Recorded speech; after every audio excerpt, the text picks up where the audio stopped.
सारा प्रणाम, मैं हूं सूर्या त्रिपाठी और आप देख रहे हैं सारा समय बुलेटिन की शुरुआत करेंगे।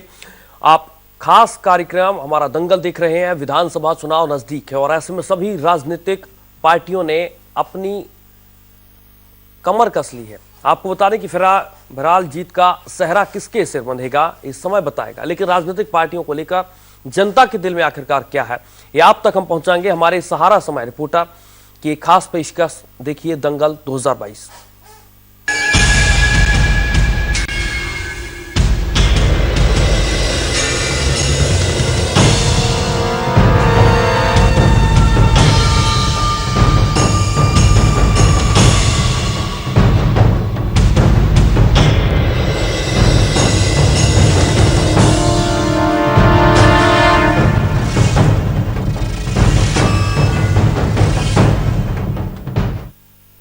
साल 2022 में होने वाले विधानसभा चुनाव को लेकर जोड़ तोड़ की राजनीति अब शुरू हो गई है। कई राजनीतिक दल, एमएलए, एमएलसी समेत कई नेताओं ने पार्टी छोड़ दूसरे पार्टी का दामन थाम लिया है।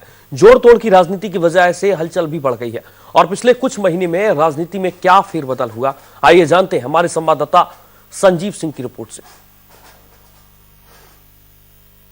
यूपी विधानसभा के चुनाव में अभी कुछ वक्त और है, लेकिन सियासी दंगल, रैलियां, गठबंधन के बीच निष्ठाएं तेजी से बदल रही हैं। अब तक लगभग 2 दर्जन से ज्यादा विधायक पाला बदल चुके हैं।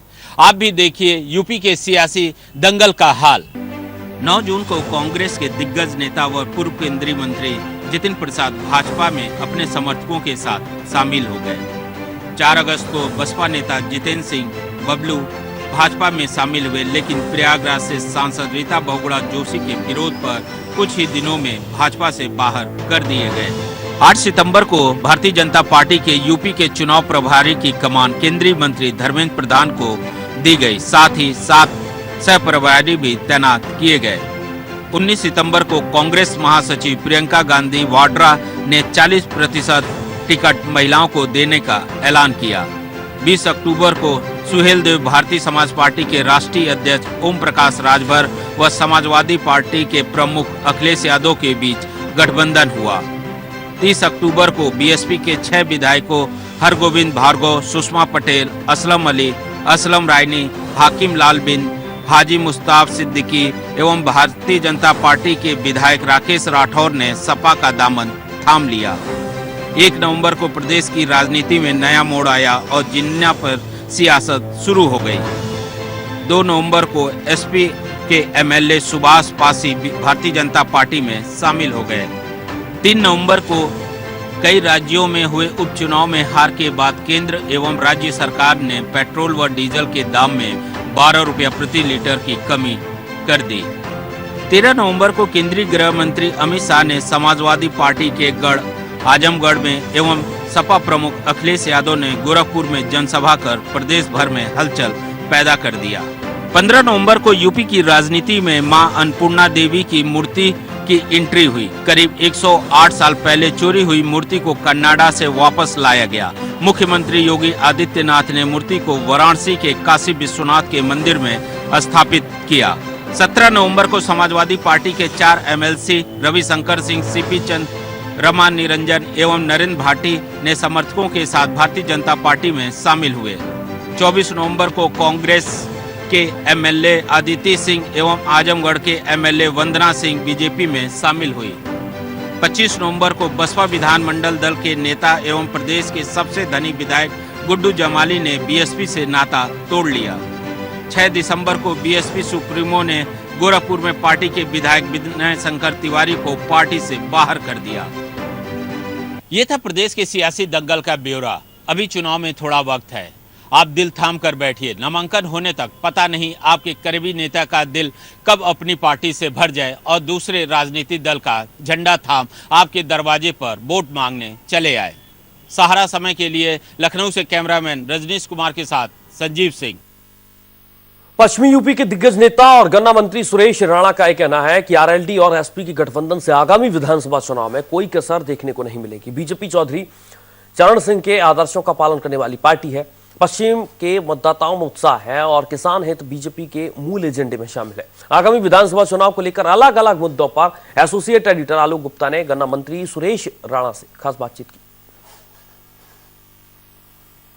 इस वक्त हमारे साथ मौजूद हैं पश्चिमी उत्तर प्रदेश के दिग्गज नेता सुरेश राणा जी, जो कि गन्ना मंत्री हैं उत्तर प्रदेश सरकार में।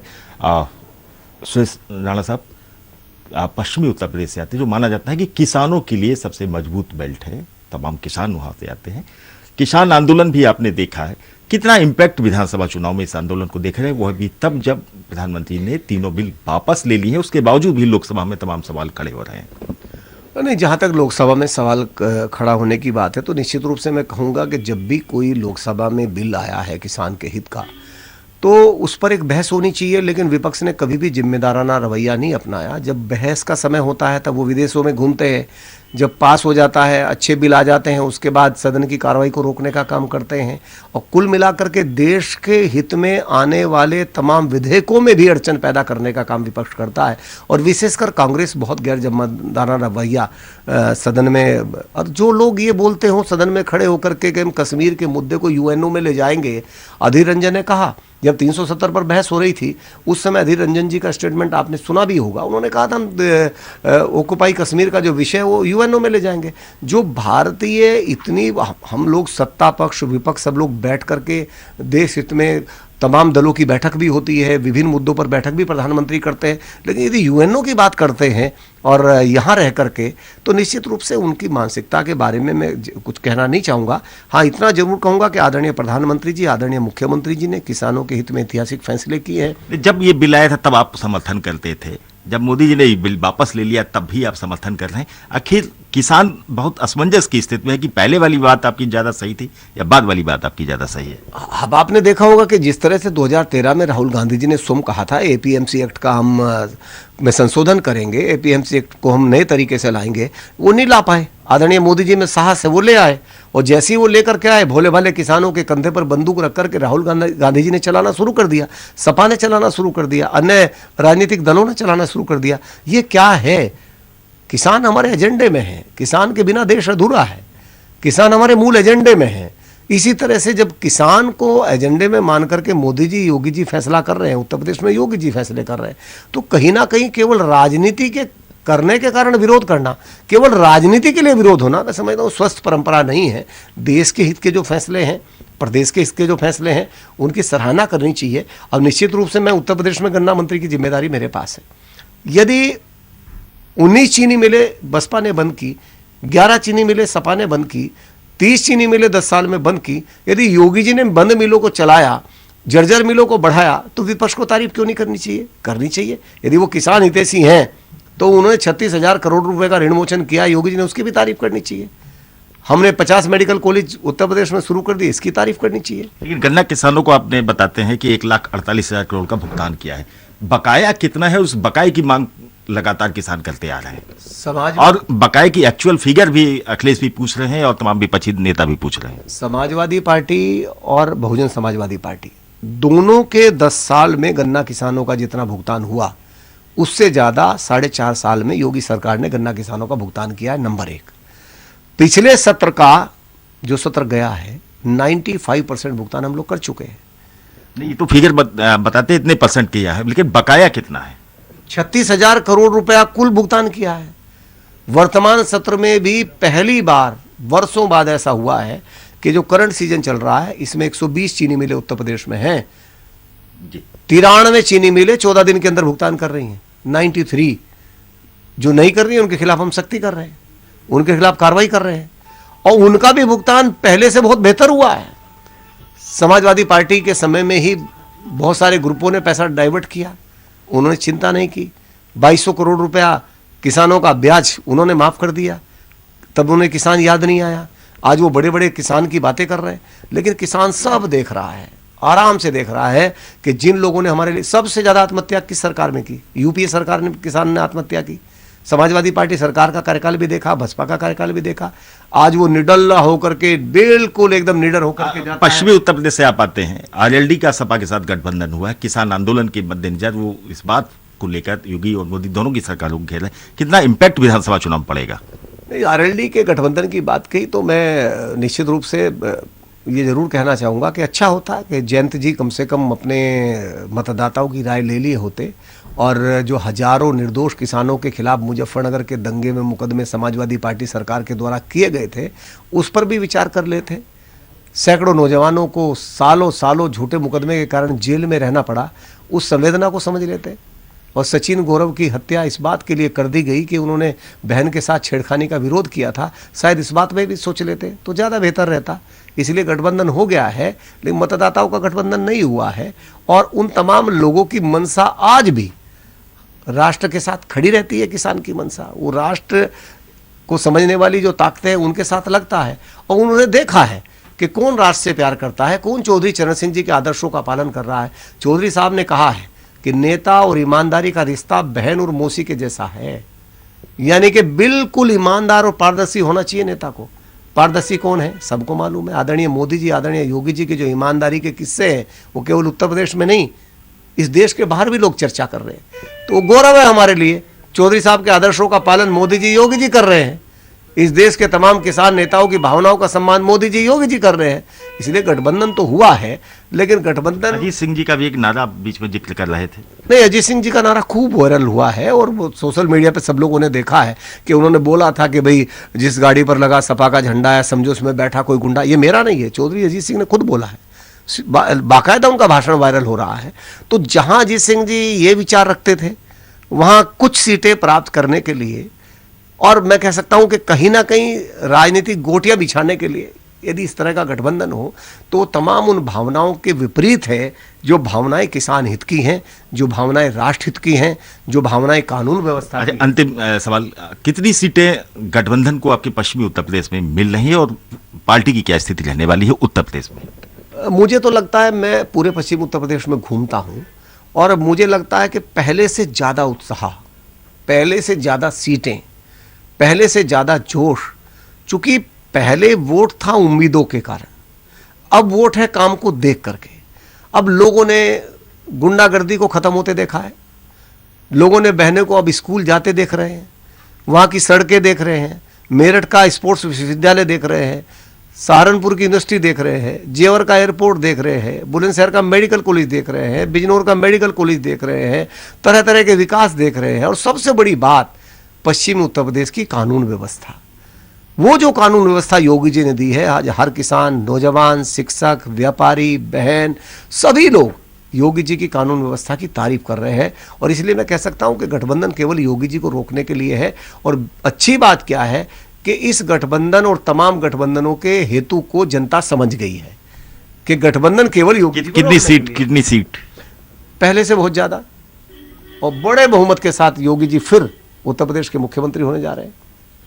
सुरेश राणा जी है बिल्कुल स्पष्ट किया है कि बड़े बहुमत के साथ, प्रचंड बहुमत के साथ उत्तर प्रदेश में एक बार फिर से योगी की सरकार बनने जा रही है। और बताया कि किस तरीके से सरकार किसानों के हित में रही है, चाहे कृषि बिल को केंद्र सरकार ने लाने का काम किया हो या फिर किसानों के ही मुद्दे पर उन्होंने वह बिल भी वापस लिया है। पश्चिमी उत्तर प्रदेश में गठबंधन का कोई अस्तित्व उनके हिसाब से नहीं है। उनका कहना है कि बीजेपी का गठबंधन जनता के साथ में है। समय के लिए लखनऊ से कैमरामैन सत्येंद्र राय के साथ आलोक गुप्ता। और बहुत छोटे से ब्रेक के लिए यहां पर रुक रहे हैं, फौरन लौटते हैं।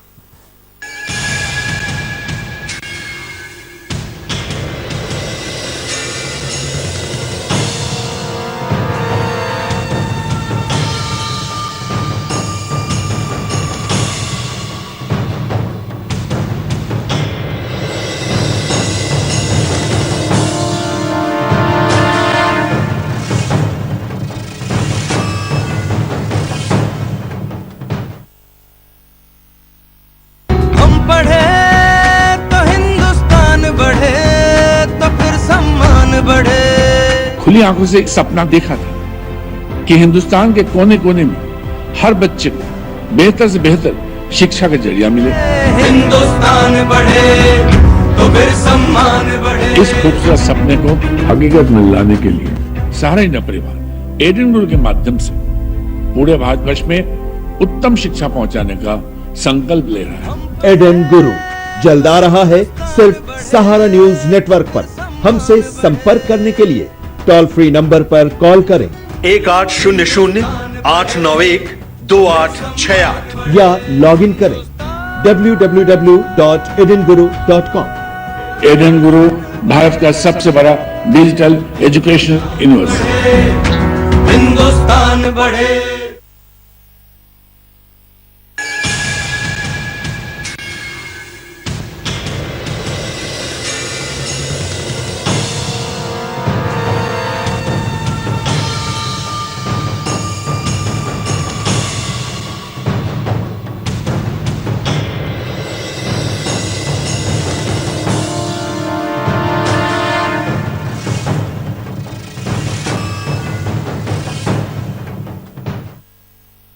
कांग्रेस के प्रदेश अध्यक्ष अजय कुमार लल्लू का ये कहना है कि उनका गठबंधन प्रदेश की जनता के साथ है। 2022 में कांग्रेस की सरकार यूपी में बनने जा रही है। कांग्रेस किन किन मुद्दों के साथ चुनाव में उतर रही है, साथ ही क्या रणनीति रहेगी, इन सभी मसलों पर अजय कुमार लल्लू से एसोसिएट एडिटर आलू गुप्ता ने खास बातचीत की। उत्तर प्रदेश कांग्रेस के वरिष्ठ नेता, कांग्रेस के प्रदेश अध्यक्ष, जुझारू नेता के तौर पर उत्तर प्रदेश में पहचान बना चुके अजय कुमार लल्लू हमारे साथ मौजूद हैं। उत्तर प्रदेश विधानसभा चुनाव की कमान आप संभाल रहे हैं। मैं समझूंगा कि क्या तैयारियां हैं इस वक्त। हालांकि महिलाओं को लेकर कांग्रेस के तरफ से एक उनका घोषणा पत्र भी सामने आ चुका है, 40% महिलाओं को टिकट दे रहे हैं। लेकिन संगठन आपका क्या आपको लगता है कि जो बातें आप कर रहे हैं उस पर खरा उतर पाएंगे? देखिए, आपने देखा होगा कि आज संगठन मजबूती के साथ सड़कों पर संघर्ष कर रहा है और इस बात का सबूत है कि किसान, नौजवान, गांव, गरीब, खेत खलिहान, आम आदमी, मध्यम वर्गीय, दलित, पिछड़ों, वंचितों के अधिकारों को लेकर लगातार कांग्रेस का कार्यकर्ता सड़कों पर संघर्ष करते हुए 3 दिन से लेकर 3 महीने तक जेल की यातनाएं 20,000 से अधिक कार्यकर्ताओं ने सही है। हमारी नेता प्रियंका गांधी को 4 बार इस सरकार ने हिरासत में रखा। आपको याद होगा, अगर सोनभद्र में घटना हुई, आदिवासी भाई बहनों की निर्मम हत्या का मामला, उन्नाव में घटना हुई, लखनऊ में घटना हुई, अगर लखीमपुर में किसानों की निर्मम हत्या हुई, उस समय भी नेता प्रियंका गांधी जी को हिरासत में रखा।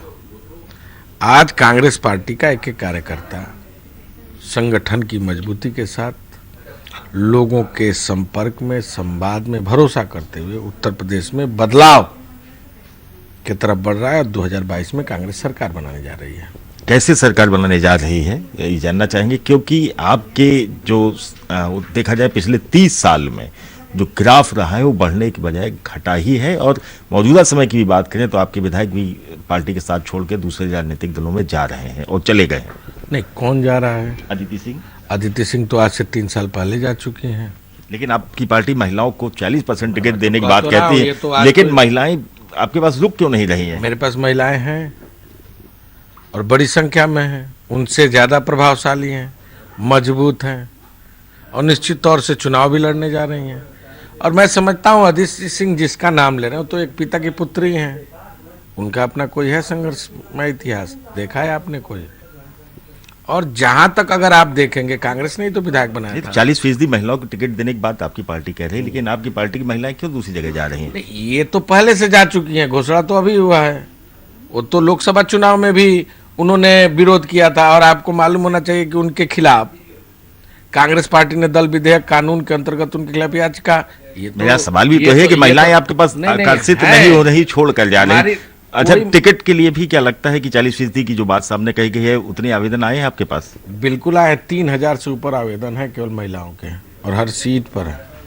क्या मुद्दा रहेगा इस बार विधानसभा चुनाव में? आप जानते हैं कि किसानों का कर्जा माफ, 400 रुपया गन्ना के कुंटल, 2500 रुपये में धान गेहूँ, बिजली का बिल हाफ, कोरोना काल के समय का साफ, 20 लाख सरकारी नौकरी, संविदा कर्मी और कॉन्ट्रैक्ट बेस पर काम करने वाले लोगों को विनियमितीकरण, 40% टिकटों में भागीदारी, इंटर पास लड़कियों को स्कूटी, इंटर पास लड़कियों को एंड्रॉयड फोन और ग्रेजुएट करने वाले लड़कियों को स्कूटी, और जो देखेंगे कोई भी हो बीमारी 10 लाख तक का इलाज सरकारी की व्यवस्था की घोषणा कांग्रेस पार्टी ने की है। नदी, नाले, पोखरों पर निषादों को पुनः अधिकार, बालू, मिट्टी पर उनको अधिकार देने की प्रतिज्ञा कांग्रेस पार्टी ने ली है। और मैं समझता हूं कि बुंदेलखंड, पूर्वांचल और पश्चिम इन तीनों जगहों पर, अलग अलग जगहों पर बोर्ड बनाने का भी निर्णय कांग्रेस पार्टी ने लिया है कि सरकार बोर्ड तो बीजेपी ने भी बना दिया। कहाँ बोर्ड बनाया? अगर बुंदेलखंड में है कोई बोर्ड? बिल्कुल, बुंदेलखंड पूर्वांचल के बोर्ड है। बोर्ड है, कौन अधिकारी बैठता है, क्या समस्या के समाधान होता है? अन्ना जानवरों से परेशान है बुंदेलखंड का किसान, बीमा कंपनियों ने लूट लिया वहाँ किसानों को, रोज आत्महत्या कर रहे हैं, किसी फसल का दाम नहीं, खाद के लिए लोग लाइन लगा के रोज मर रहे हैं। तो ये हो क्या रहा है उत्तर प्रदेश में? अच्छा, किसी राजनीतिक दल के साथ गठबंधन? बिल्कुल आपसे करेंगे, आवाम से करेंगे जी, लेकिन अभी तक कोई आया नहीं, क्योंकि जो तमाम सारे छोटे राजनीतिक दल देखा जाए तो समाजवादी पार्टी की तरफ ज्यादा आकर्षित हो रहे हैं। आप कभी हमारे कार्यालय आए हैं? आप आइए, देखिए कितने लोग आते जाते हैं। लेकिन कांग्रेस पार्टी कार्यकर्ताओं के दम पर, किसानों के दम पर, नौजवानों के दम पर, गरीबों के दम पर चुनाव लड़ेगी। किसी से कोई गठबंधन को लेकर आपसे बातचीत चल रही करेंगे, है? आपसे करेंगे, आवाम से करेंगे। उत्तर प्रदेश के जो हमारे जनादेश देने वाले लोग हैं उनका आशीर्वाद प्राप्त करेंगे। कितनी सीटें आप ला रहे हैं? देखिए, हम तो कोई भविष्यवाणी वक्ता है नहीं, ये तो वो लोग कहते हैं, कोई 350 कहता है, कोई 400 कहता है। सीट तो मात्र 403 ही है। अब राष्ट्रपति जी को पत्र लिखना पड़ेगा कि सीट बढ़ा दें। आपको कितना भरोसा है? तो लड़ रहे हैं, उम्मीद है कि उत्तर प्रदेश की किसान नौजवानों का आशीर्वाद मिलेगा। उत्तर प्रदेश में सरकार बनाने जा रहे हैं। अरे किससे लड़ाई मानते हो तुमने, समाजवादी पार्टी से या बीजेपी से? देखिए, हम तो उत्तर प्रदेश के बुनियादी सवालों को लेकर संघर्ष कर रहे हैं। अगर अजय मिश्रा टेनी के खिलाफ संघर्ष करने की बारी है तो कांग्रेस ही तो कर रही है। किसानों की आवाज़ उठाने की बारी कांग्रेस ही तो कर रही है। अगर बेरोजगार नौजवानों की बात है तो कांग्रेस ही तो कर रही है। महिला सुरक्षा लड़ाई किससे मान रहे हैं आप? बीजेपी से तो रहे हैं कि निरंतर बुनियादी सवालों को लेकर सड़क पर संघर्ष कर रहे हैं और भरोसा है उत्तर प्रदेश की जनता का आशीर्वाद कांग्रेस को मिलेगा। कितना आशीर्वाद की उम्मीद आप कर रहे हैं जनता से? पूरा आशीर्वाद मिलेगा। सीटों की अगर बात करें तो वो आशीर्वाद सीटों में कितना कन्वर्ट होगा? बहुमत में आएंगे, सरकार बनाएंगे। अजय कुमार लल्लू जी हैं, बता रहे हैं कि बहुमत में आएंगे, सरकार बनाएंगे। जनता के साथ उनकी बातचीत जारी है, जनता के साथ उनका गठबंधन है और महिलाओं को लेकर तमाम सारी घोषणाएं उन्होंने की हैं। पूर्वांचल बोर्ड विकास, इसके साथ ही बुंदेलखंड विकास बोर्ड भी बनाए जाएंगे और किसानों को लेकर, आम जनता के लिए कांग्रेस का प्रदेश अध्यक्ष अजय लल्लू का कहना है वो संघर्ष करते रहेंगे। समय के लिए लखनऊ से कैमरामैन सत्येंद्र के साथ आलोक गुप्ता। तो फिलहाल इस बुलेटिन में इतना ही। देश और दुनिया की तमाम खबरों के लिए आप बने रहिए सहारा समय के साथ।